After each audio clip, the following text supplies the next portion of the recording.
जब भी कोई आदमी शराफत के रास्ते पे चलने की कोशिश करता है तो बहुत सारे लोग होते हैं जो उसका फायदा उठाने की कोशिश करते हैं, क्योंकि आपका भोलापन दूसरे लालची लोगों को, जालसाज लोगों को आकर्षित करता है और वो आपको ठगने की सोचते हैं। लेकिन जब आदमी ध्यान करना शुरू करता है तो उसके अंदर प्रेम की उत्पत्ति होने लगती है, जिससे उसके अंदर एक सरलता पैदा होती है, एक भोलापन आता है, एक प्रेम भाव आता है। लेकिन हम तो संसार में रहते हैं और जब संसार के लोग हमारा ये भोलापन भांप लेते हैं तो वो हमारे नजदीक आने लगते हैं और नजदीक आकर हमें धोखा देकर हमारा फायदा उठाकर चले जाते हैं, जिससे हमारे दिल को बहुत गहरा आघात पहुंचता है। हमारे मन के अंदर एक शूल सी चुभ जाती है और हम अपने आप से ये सवाल पूछते हैं कि क्या शराफत की जिंदगी जीना गुनाह है? क्या मुझे भी जालसाज आदमी बन जाना चाहिए? और जब ऐसे ख्याल मन में आने लगते हैं तो हम ध्यान से दूर हटने लगते हैं। ध्यान में ये बातें बाधा बन जाती हैं। आप ध्यान करना भी चाहेंगे, आप प्रेम करना भी चाहेंगे, लेकिन ये दुनिया आपको करने नहीं देगी। तो ऐसे में अपने आप को संतुलित कैसे रखें? बहुत बड़ा सवाल है और इसका हल जानना भी बहुत जरूरी है, क्योंकि अगर आपको धोखा मिला तो आप कभी भी ध्यान की तरफ नहीं बढ़ेंगे, अपने जीवन में आध्यात्मिक उन्नति नहीं कर पाएंगे। इस सवाल का जवाब आपको इस कहानी के माध्यम से मिलेगा। इससे पहले कि आप इस कहानी में खो जाएं, इस चैनल को सब्सक्राइब जरूर कर लें। तो चलिए कहानी शुरू करते हैं। एक बार गौतम बुद्ध अपने शिष्यों के साथ बैठे हुए थे। वो उन्हें एक उपदेश दे रहे थे और बता रहे थे कि ध्यान के लिए सरलता कितनी जरूरी है। सरलता से ही ध्यान में प्रवेश किया जा सकता है। आदमी जितना सरल होगा, जितना भोला होगा, जितना साधारण होगा, उसके मन में प्रेम की उत्पत्ति उतनी ही ज्यादा होगी, जो कि ध्यान के लिए एक सीढ़ी बनेगी। वहां पर एक राजा अजातशत्रु भी बैठे हुए थे। ये उपदेश सुनने के बाद वो बुद्ध से कहते हैं कि हे प्रभु, जब से मैं आपका अनुयायी बना हूं तब से सभी लोग मेरे सीधेपन का गलत फायदा उठा रहे हैं। आपका अनुयायी बनने से पहले सभी लोग मुझसे डरते थे, क्योंकि मैं बहुत क्रूर था और आसानी से लोगों को मृत्यु दंड दे देता था। लेकिन आपका अनुयायी बनने के बाद और ध्यान शुरू करने के बाद मेरा ये सब करने का मन ही नहीं करता। मैं सभी के साथ प्रेम से रहता हूँ, उनकी बातों को सुनता हूँ, समझता हूँ। लेकिन कुछ लोग इसका गलत फायदा उठा रहे हैं, जिससे मेरी प्रजा में, मेरे शासन में अब दिक्कतें बढ़ती जा रही हैं। आप ही बताइए कि अब मैं क्या करूं? बुद्ध कहते हैं कि इसका जवाब मैं तुम्हें एक कहानी के माध्यम से देता हूं। कहानी को बड़े ध्यान से सुनकर आखिर में मेरे एक सवाल का जवाब देना। बुद्ध कहना शुरू करते हैं कि एक बार एक भिक्षु एक गांव से गुजर रहा था। रास्ते में उसे एक पीपल का पेड़ नजर आया। उसने सोचा क्यों ना कुछ देर आराम ही कर लिया जाए। भिक्षु जैसे ही उस पेड़ की तरफ बढ़ने लगता है, कुछ लोग उन्हें रोक कर कहते हैं कि वहां मत जाना, वहां एक जहरीला सांप रहता है जो बहुत लोगों को डस चुका है। वो इतना खतरनाक है कि जो भी उसके सामने जाता है वो उसे ही मार देता है। भिक्षु मुस्कुराता है और कहता है कि एक दिन तो सबको मरना ही है। अगर मुझे आज मरना होगा तो उसे कोई नहीं रोक सकता। ये कहकर भिक्षु आगे बढ़ जाता है और पेड़ के नीचे जाकर बैठ जाता है। तभी वहां पर सांप आकर उस भिक्षु से कहता है कि हे भिक्षु, क्या तुम्हें मुझसे डर नहीं लगता कि मैं तुम्हें मार दूंगा? भिक्षु बड़े प्रेम से कहता है कि भाई, इसमें डरने वाली कौन सी बात है? तुम जो भी करते हो वो इसीलिए करते हो ताकि कोई तुम्हें मार ना दे। डरते तो तुम हो, इसीलिए तुम सबको मार देते हो। मुझे किसी बात का डर नहीं है। तुम दूसरों को डसते हो, मैं नहीं। मुझे मृत्यु से कोई भय नहीं है, ना ही जीवन की कोई लालसा। मुझे कोई नुकसान पहुंचा ही नहीं सकता, तो मैं तुमसे क्यों डरूंगा? ये सब सुनकर सांप हैरान हो जाता है। उसने आज तक ऐसे ही आदमी देखे थे जो उसको मारने की कोशिश करते थे, उससे डर कर भागते थे। पहली बार उसने किसी को देखा था जो उससे नहीं डरा।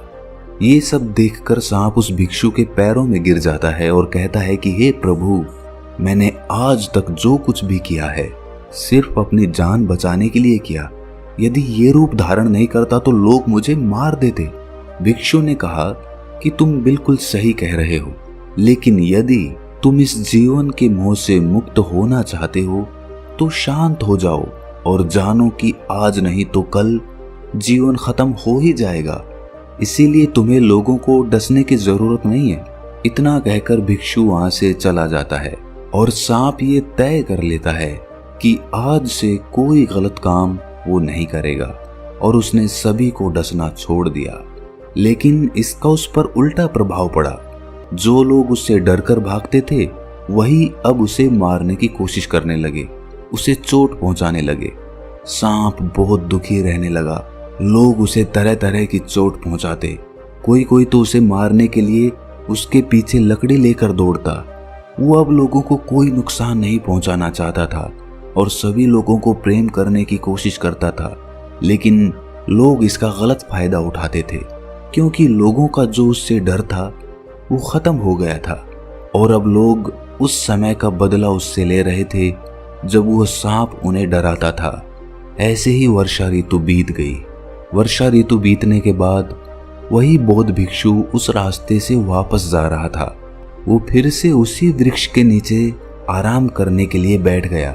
उस सांप ने उस भिक्षु को देखकर पहचान लिया और वहां पर पहुंच गया। भिक्षु ये देखकर हैरान हो जाता है कि पहले इस सांप की हालत कैसी थी और अब कैसी हो गई है।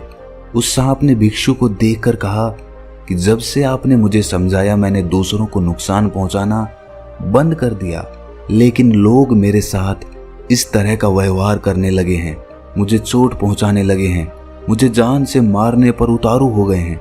अब आप ही बताएं कि मैं क्या करूं? मैं सही रास्ते पर चलकर सबसे प्रेम करूं या फिर मैं उसी तरह रहूं जैसे मैं था, सबको डसता रहूं ताकि लोग मुझे चोट ना पहुंचा सके? हे भिक्षु, मैं निश्चय नहीं कर पा रहा हूं कि जिस रास्ते पे मैं चल रहा हूं वो सही है या गलत है। अगर इस रास्ते पे मैं चलता हूं तो मैं तो जी भी नहीं पाऊंगा। आपके जाते ही ये लोग शायद मुझे मार ही डालें। आप ही बताएं कि मैं जीवित रहने के लिए दूसरों को क्यों ना डसूं? भिक्षु कहता है कि हे नागदेव, मैंने तुमसे ये नहीं कहा था कि तुम अपने स्वभाव को ही बदल दो।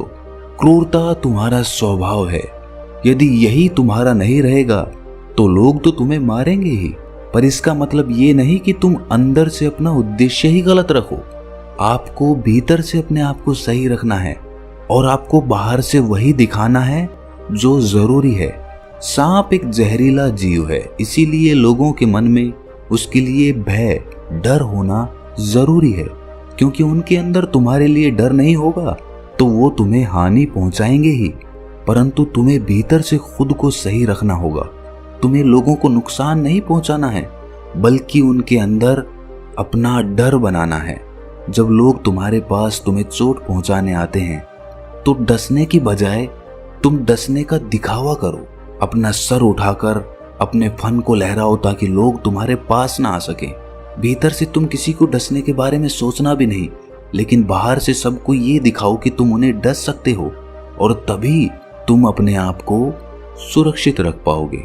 ये कहानी सुनाने के बाद बुद्ध कहते हैं कि अजातशत्रु, तुम इससे क्या सीखे?